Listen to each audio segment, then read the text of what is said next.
salaamaaleykum gars yi maa leen di bëgg bu baax a baax di leen jaajëfal bu baax ci topp geeg teewlu gi yéen ñi nga xam ne yéenay suivre suñu chaîne bi nga xam ne mooy MTS Vision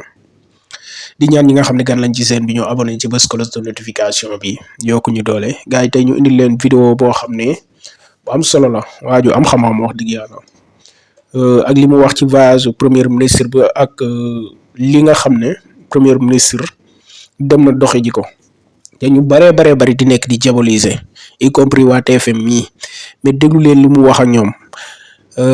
mais lii ci gën a garaaw mooy ci fin bi ñoom dañoo yàq lépp bëgg cee dugal affaire politique parce que ñoom politique rek lépp lu ñëw dañ ciy bëgg a dugal politique journaliste Sénégal yi rawatina waa TFM ñii lépp lu ñëw même boo doon wax xam-xam sax danañ fexe ba dugal ci politique mais déglu leen waa ji rek xam-xam bi mu wax ak Malick Thiandoum ak Serif Diop niñ ko doon interrompre pour bëgg ko dugal ci affaire politique. déglu leen bu baax a baax gars yi après dinañ ñëw def ci jàngat ba am solo. dans une stratégie de soft power de diplomatie d'influence parce que ñoom ci seen stratégie dañu bëgg indi benn alternative par rapport à l'Arabie Saoudite bi nga xam ne pendant longtemps moom moo nekkoon le centre de stabilisation du monde musulman.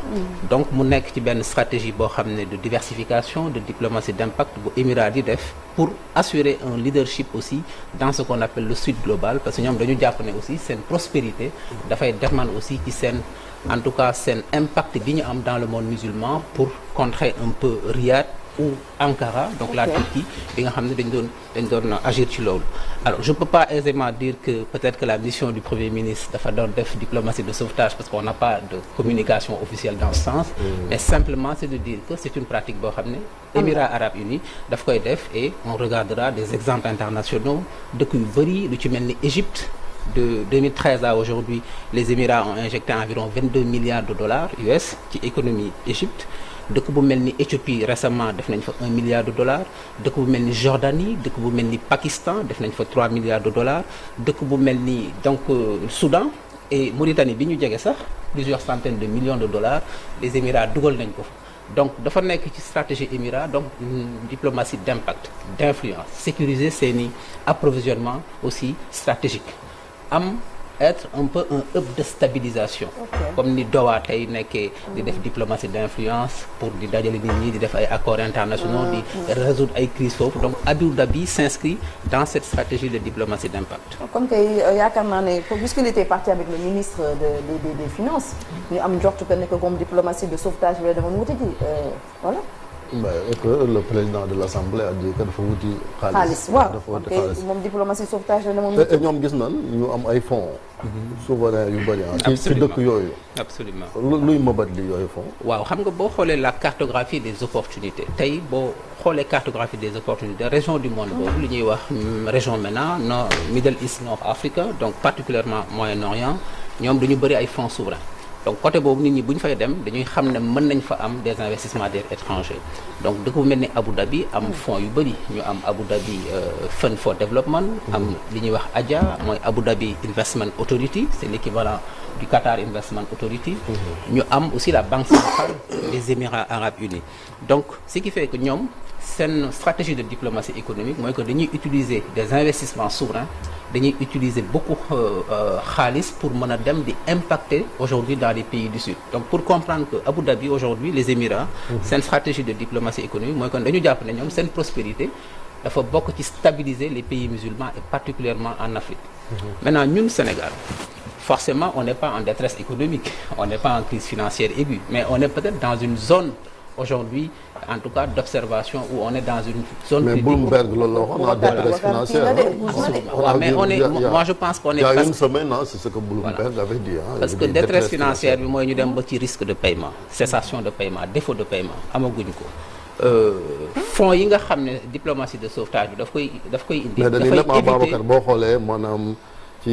appel public épargne yi nga xam dañ koy def ci marché sous-régional bi yaa ngi gis sax ay articles yu naan c'est des banques ivoiriennes. ñooñu war non appel public à l'épargne ñëpp dañ koy def la Guinée a lancé hier un appel public à l'épargne. mais on en abuse ñun. voilà en fait la réalité c'est quoi c'est que depuis 2 ans Sénégal amuñu benn décaissement extérieur. donc forcément il faut que gouvernement bi fi nekk def ay pexe de diversification économique. donc bu ñuy dem ci dëkk yooyu on le fait pas contre les occidentaux c'est un impératif de diversification économique mooy que ne nit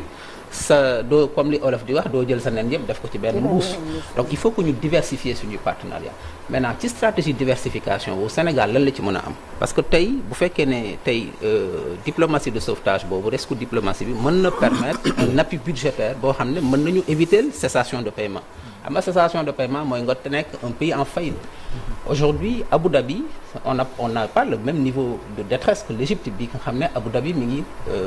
stabiliser l'économie égyptienne. Parce que ñoom ils étaient dans une crise économique très très dense. Ñun ñu ngi ci benn ligne rouge boo xam ne nii waruñu ko franchir. Parce que tey bon malgré tout Sénégal mosul am défaut de paiement mosuñu am cessation de paiement ba léegi malgré que notation yi ñu ngi wàcc mais c'est des points de vigilance boo xam ne nag ñun ñoo war a réagir xool aussi ce que offre aujourd'hui ce qu'on appelle la blended finance mooy les financements innovants li ci mel ni PPPI li ci mel ni diaspora bond yi nga xam ne ñu ngi koy yëkkati li ci mel ni impact bond yi li ci mel ni social development bond yi donc li ci mel ni donc tout ce qui est finance climatique donc ñun ñoo war a am xarañte pour bañ a egsi ci en tout cas cessation de paiement et donc waaw muy noonu gars yi dégg ngeen waa ji li mu wax xam-xam bi nga xam ne moom la wax mais li ci gën a garaaw mooy da ngeen di déglu gars yi ni ñu ko jéem a dugale ci politique ci fin bi pour bëgg ko imposer ci affaire politique juste rek pour wax leen ne ñi mënuñu def émission sans ñu dugal ci politique te pourtant waa ji li mu wax yépp buñ ko ci yemale woon ci wax ji rek vraiment zéro faute Sénégalais yëpp dinañ ko mën a déglu ci dinañ ci gis seen bopp mais ñoom yàq nañ débat bi yëpp vraiment journaliste sénégalais yi rawatina waa TFM ñii bëgguñu Sénégal quoi gars yi nag léegi déglu leen bu baax ñoom Serif liñ ci doon jéem a imposé. boo wax la politique waaye tey moom y a pas de politique mais quand même par contre je voudrais saluer le nouveau ministre des Affaires étrangères. Cheikh Niang gis ngeen ko démb jóge na démb Luanda mi ngi def liggéey bu am solo c'est un diplomate hors pair di ko ñaanal yàlla ñu jàppale ko parce que moom mën na yóbbu diplomatie Sénégal fu sore sori yàlla na ko yàlla def très humble voilà donc ku baax la Cheikh Niang yàlla na ko yàlla jàppale yow tamit ku compétent nga wax dëgg yàlla sa xam-xam ak sa xereñte. waaw mu ngi noonu gars yi ñoo ko déggandoo nga xam ne muy waa ji vraiment nekk diplomate wax lu am solo ci wàllum relation yi nga xam ne Émirats arabes unis war na ko am ak Sénégal ci am ko réew yu baree bari juste rek ngeen xam ne premier ministre moom làmbutawut li muy def xëy na ñoom ñiy toog ci plateau yi ñoo xamul fi Sonko jëm mais Sonko moom xam na ko bu baax te effectivement waa ji daf ko firndeel bu baax parce que boo dégloo waa ji ni mu waxee nga xam ne kon moom mii diplomate xam ne lii Sonko di def mais ñoom ñi nga xam ne dañoo toog kenn ki nekkoon reporteru làmb kenn ki nekkoon ci football bi ñeneen ni kenn ki nekk ci immobilier muy Dieynaba Seydou Ba ñoom xam nañ ne xamuñu dara ci wàllu relation diplomatique mais à chaque fois ñoom ñoo toog ci plateau yi di rey nit ñi lu Sonko def ñu critiquer ci duñ la defal benn proposition ci nit bu jógee fa la ñëw di def proposition ñu interrompre ko bu ci dugal politique vraiment lii mooy journaliste Sénégal actuellement nii ñu toll ne muy lu doy waar loo xam ne population bii man laa yërëm bi nga xam ne ñoo nekk Sénégal actuellement nii parce que ñu ci bëree bëri matiruñ ràññeewuñ xamuñu lu ñu war a ràññee ci ñii di toog ci plateau yi malheureusement dañ leen réeral muy lu doy waar nag ndax kii li mu wax boo ko déggee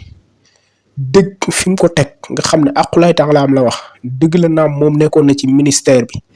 bañ jëlee ko fa moroomam ñëw wuutu ko amaana ki ko fa wuutu jàpp ma ne moom mii moo ko ëpp xam-xam ndax ñoom ñii di wax naan moom moo ko ëpp xam-xam xamuñu kan moo ko fa wuutu kon dèjà loolu rek ñàkk a maandu mi ngi foofu noonu te moom confirmé na ministre bi nga xam ne moo nekk actuellement nii ministre des Affaires étrangères ñoom confirmé na ne ku compétent la moom mii waxal na ko boppam moom waa ji léegi nag kon kan moo leen mën a wax ne ministre boobu collaborateur am yooyu mu choisir ñoom tamit meluñu ne comme kii wala dañu bëgg a wax ne waa ji rek moo compétent te ñoom beneen bi ci topp mooy waa ji dafa wax rek ñu jox ko ñu takkal ko grade yëpp mais est-ce que jëf ji tamit ñoom natt nañ ko